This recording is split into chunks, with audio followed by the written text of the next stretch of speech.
সারা দেশে আতঙ্ক ছড়াচ্ছে রাসেলস ভাইপার বা চন্দ্রবোরা নামের বিষাক্ত সাপ। বিশেষ করে গ্রামগঞ্জে এর আতঙ্ক ব্যাপকভাবে ছড়িয়েছে। এটি সবচেয়ে বিষধর সাপগুলোর মধ্যে অন্যতম। বহু বছর দেখা না গেলেও 2012 সালের পর বরেন্দ্র এলাকায় চোখে পড়ে রাসেলস ভাইপার। গত বছর ছড়িয়ে পড়ে অনেক এলাকায়। দেশের 27 জেলায় ছড়িয়েছে বিষধর সাপ রাসেলস ভাইপার। বেশি ছড়াচ্ছে পদ্মা নদীর তীরবর্তী জেলাগুলোতে। এই তথ্য সরকারের ভেনম রিসার্চ সেন্টারের।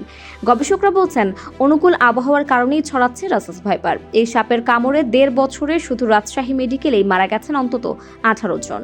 রাজশাহী, নাটোর, নওগাঁ, চাঁপাইনবাবগঞ্জ, পাবনা, জয়পুরহাট, ঝিনাইদহ, মেহেরপুর, কুষ্টিয়া, যশোর, সাতক্ষীরা, চুয়াডাঙ্গা, রাজবাড়ী, ফরিদপুর, মাদারীপুর, শরীয়তপুর, মানিকগঞ্জ, মুন্সিগঞ্জ, ঢাকা, চাঁদপুর, লক্ষ্মীপুর, নোয়াখালী, বরিশাল, পটুয়াখালী, ভোলা, বরগুনা, ঝালকাঠি এসব জেলায় ছড়িয়ে আছে রাসেলস ভাইপার।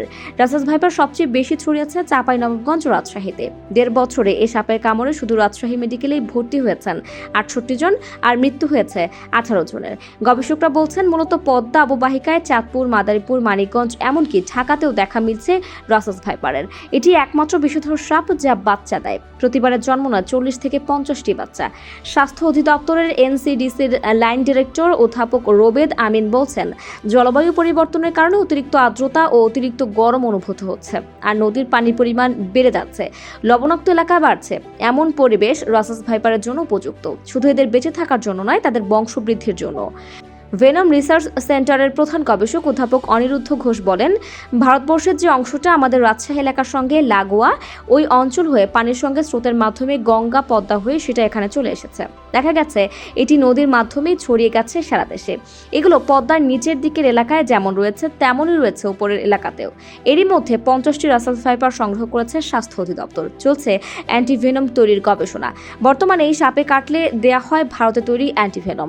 স্বাস্থ্য অধিদপ্তরের এনসিডিসির লাইন ডিরেক্টর অধ্যাপক রোবেদ আমিন বলেন, সাপের বিরুদ্ধে যখন পৃথক অ্যান্টিভেনম তৈরি হবে তখন আমরা বলতে পারবো আমরা এই সাপে কাটা রোগীদের সঠিক সেবা দিতে পারছি।